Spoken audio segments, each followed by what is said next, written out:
Hello everyone, welcome back to my YouTube channel. आज का हमारा टॉपिक है मोरेरास थ्योरम। कॉम्प्लेक्स एनालिसिस में कॉम्प्लेक्स इंटीग्रेशन चैप्टर के अंतर्गत ये बहुत ही इंपॉर्टेंट थ्योरम है और कॉची थ्योरम का ये कन्वर्स भी है। यहाँ पर आप लिख सकते हैं this is the converse of Cauchy theorem, converse of Cauchy theorem. साथ में आपको बता दें कि हमारे इस चैनल पर Cauchy integral formula, Cauchy theorem और कॉची इनइक्वालिटी से रिलेटेड कुछ थ्योरम्स पहले भी कराई जा चुकी हैं, जो कि एक प्लेलिस्ट में हैं। आप वहां से कॉम्प्लेक्स एनालिसिस की जो प्लेलिस्ट है उसमें जा करके सारी वीडियोस देख सकते हैं अगर आपको आवश्यकता है तो। और अगर आपको इन वीडियोस की PDF नोट्स चाहिए तो आप हमारे टेलीग्राम चैनल को ज्वाइन कर सकते हैं, जहाँ पर आपको हैंड रिटन नोट्स मिल जाएंगे। सो चलिए स्टार्ट करते हैं। पहले देखते हैं इस जो ये थ्योरम है इसका स्टेटमेंट क्या है। तो जैसे कि कॉची थ्योरम में हम लोगों ने पढ़ा था कि कॉची थ्योरम क्या कहती है कि अगर कोई भी फंक्शन एनालिटिक होता है देन हम एक कंडीशन को प्रूव करते हैं, जो कंडीशन हमारी होती है integration CF(z) dz is equal to 0। तो ये कंडीशन हमारी प्रूफ करनी होती है कॉची थ्योरम में। बट यहाँ पर हम क्या करेंगे, इस कंडीशन को लेकर के चलेंगे और फंक्शन को हम एनालिटिक प्रूफ करेंगे, तो स्टेटमेंट भी इसी पर बेस्ड है। सो स्टेटमेंट देख लेते हैं सबसे पहले कि क्या है मोरेरास थ्योरम का स्टेटमेंट। तो ये लिखा हुआ है मोरेरास थ्योरम का statement, if f be continuous in a simply connected domain D and condition आपको दी गई है integration FZ dz is equal to 0। अगर ये कंडीशन हम लेकर के चलें तो हम फंक्शन को एनालिटिक प्रूफ कर दें। जस्ट कॉची थ्योरम में जो हमने किया था उसी का रिवर्स करना है हमें। तो इस चीज़ को हम लोग कैसे करेंगे, आइए देखते हैं। सबसे पहले हमें ज़रूरत पड़ेगी एक डोमेन की। सो हम यहाँ पर कंसिडर कर लेते हैं एक डोमेन D, और यहाँ पर जो हमें सर्कल लेना है जिसके अंतर्गत हमें इस फंक्शन को एनालिटिक प्रूफ करना है, इसके लिए हम ले लेते हैं एक सर्कल और इधर हम ले लेते हैं पॉइंट Z एंड Z0 और इधर ले लेते हैं Z के जो कोऑर्डिनेट हो जाएंगे वो X और Y हो जाएंगे। इसी के साथ साथ Z0 के coordinate accordingly X0 and Y0 हो जाएंगे। इनका क्या यूज़ है आगे हम अभी आपको बताएंगे। सबसे पहले इस सर्कल का नाम ले लेते हैं हम लोग C, बिकॉज जो एनालिटिसिटी की कंडीशन है वो हमें इस फंक्शन के लिए दिखानी है जिसको हमें C रीजन में लेना है। चलिए अब देखते हैं, हम लोग कुछ यहाँ पर कुछ चीज़ें कंसीडर करेंगे। जैसे कि हमें यहाँ पर कंसीडर करना है एक फंक्शन, सपोज दैट जो हमें यहाँ पर इंटीग्रेशन में दिया हुआ है इसको हम कैपिटल FZ के फॉर्म में कंसीडर कर लेते हैं। यहाँ पर हमने लिया इंटीग्रेशन CF(z) dz और इसकी वैल्यू हमने ले ली कैपिटल FZ के इक्वल। इक्वेशन नंबर फर्स्ट इसका हम नाम दे देंगे।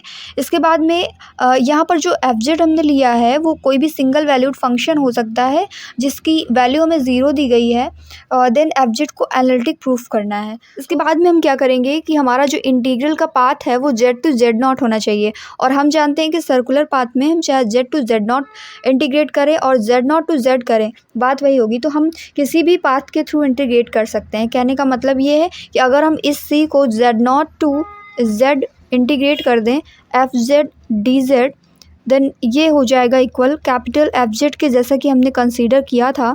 इसको इक्वेशन नंबर 2 नाम दे देते हैं, और जो कैपिटल है उसके लिए हम कैपिटल वैल्यूज़ मानेंगे। जैसा कि हम जानते हैं कि FZ की वैल्यू होती है U + IV, तो कैपिटल FZ की वैल्यू यहाँ पर क्या हो जाएगी, कैपिटल U + I और कैपिटल V। इसी के साथ साथ जो हमारा स्मॉल FZ है उसके लिए वैल्यू हो जाएगी small U + I small V। Okay, जैसे कि हम जानते हैं कि Z की वैल्यू जो होती है X + IY के फॉर्म में होती है। सो अकॉर्डिंगली dz की वैल्यू क्या हो जाएगी, dx + I dy। ये वैल्यू हमारी dz की हो जाती है। सो ये सभी वैल्यूज़ हम इक्वेशन नंबर 2 में अगर पुट करें तो यहाँ से हमारा हो जाएगा, हम यहाँ पे लिख सकते हैं from equation number 2 integration Z0 to Z, FZ की वैल्यू रखेंगे U + IV, ये स्मॉल वाले हैं, ध्यान रखिएगा। और उसके बाद में हम जब dz की वैल्यू रखेंगे तो dz की वैल्यू यहाँ से हो जाएगी dx + I dy, और हम जानते हैं कि हमने इसको लिया है इक्वल FZ के, और कैपिटल FZ की वैल्यू हमने कैपिटल U + कैपिटल IV के फॉर्म में लिया है। यहाँ पर ये हो जाएगा इक्वल्स में equal to capital U + I capital V।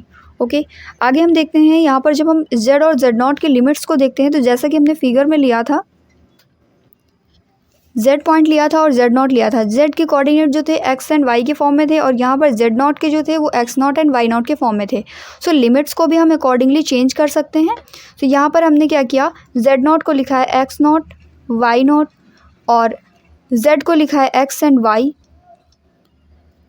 अब हम यहाँ पर एक चीज़ और कर सकते हैं कि रियल पार्ट और इमेजिनरी पार्ट्स को अलग अलग करके लिख लें। यहाँ पर जब हम इसको सॉल्व करेंगे तो u dx minus v dy ऐसा बन के आएगा और साथ में प्लस हो जाएगा और यहाँ पर हो जाएगा इंटीग्रेशन, i को ले लेते बाहर, इंटीग्रेशन और x0 y0 ऊपर हो जाएगा x एंड y, फिर ये हो जाएगा v dx plus u dy और यहाँ हमारा राइट हैंड साइड में capital U plus I capital V था। फिर हम देखते हैं कि अगर हम यहाँ पर रियल और इमेजिनरी पार्ट्स को कंपेयर करें तो कंपेयर करने पर हमारे पास में दो इक्वेशन बन करके आती हैं, जैसे कि u is equal to integration x0 y0 xy और ये हो जाएगा u dx minus v dy। Integration के अंदर वाले हमारे स्मॉल में है और ये हमारा कैपिटल U है। इसी के साथ साथ में एक और इक्वेशन हमारे पास बनेगी, जैसे कि यहाँ पे देख सकते हैं ये वाला हमारा रियल पार्ट है और I के बाद वाला इमेजिनरी पार्ट है। सिमिलर मैनर जैसे कि यहाँ पर देख सकते हैं जो हमारा रियल पार्ट है वो इतना है और इमेजिनरी पार्ट है जो I के बाद वाला है और इसी को हम राइट हैंड साइड से कंपेयर कर रहे हैं। तो हमारा जो रियल पार्ट है वो हमने लिख लिया, इमेजिनरी पार्ट हमारा v हो जाएगा और v की वैल्यू हो जाएगी x0 y0 xy और v dx plus u dy। ये हमारी हो गई v की वैल्यू। अब इन वैल्यूज़ से हमें क्या पता चलेगा, अगर हम इनका करते हैं partially differentiation, del u over del x की वैल्यू निकाल सकते हैं। Similarly del u over del y की वैल्यू निकाल सकते हैं और ऐसे ही del v over del x की वैल्यू फाइंड आउट कर सकते हैं और del v over del y की वैल्यू भी फाइंड आउट कर सकते हैं। इन वैल्यूज़ को फाइंड आउट करने से हमें क्या फ़ायदा मिलेगा अभी हम देखते हैं। देखिएगा, जब हम इसमें पार्शियल डिफरेंशिएट कर देते हैं x के रिस्पेक्ट में तो यहाँ पर हमें केवल स्मॉल u मिल जाएगा और यहाँ पर हमें मिलेगा माइनस का स्मॉल v और इधर हमें मिलने वाला है स्मॉल v एंड अकॉर्डिंगली इधर मिल जाएगा स्मॉल u। तो इन इक्वेशंस को देख करके हमें कुछ आइडिया लग रहा है कि कॉची रीमान इक्वेशंस यहाँ पर सेटिस्फाई होती हुई दिख रही हैं। इसे आप ले सकते हैं ux, इसे आप ले सकते हैं uy एंड ये लिखा हुआ है vx and this is vy। So हम जानते हैं कि here ux is equal to vy and uy is equal to minus का vx। So here Cauchy Riemann equations are satisfying, hence we can say that fz is analytic, fz is analytic. तो simply हम लोगों ने fz को analytic proof कर दिया CR equations का use करके। और भी कई तरीके हो सकते हैं मोरेरास थ्योरम को प्रूफ करने के, बट ये एक इजी मेथड है जो आपको एग्ज़ाम टाइम में भी याद रहेगा और इसका कॉन्सेप्ट भी क्लियर है कि भाई CR इक्वेशंस को जैसे ही हम होल्ड कराते हैं हमारा फंक्शन जो है एनालिटिक हो जाता है। अगर आप दोबारा से देखें इसको तो एक क्विक रिविज़न कर लेते हैं। मोरेरास थ्योरम हमें ये कहती है कॉची थ्योरम जो था उसका हम जस्ट रिवर्स कर देंगे।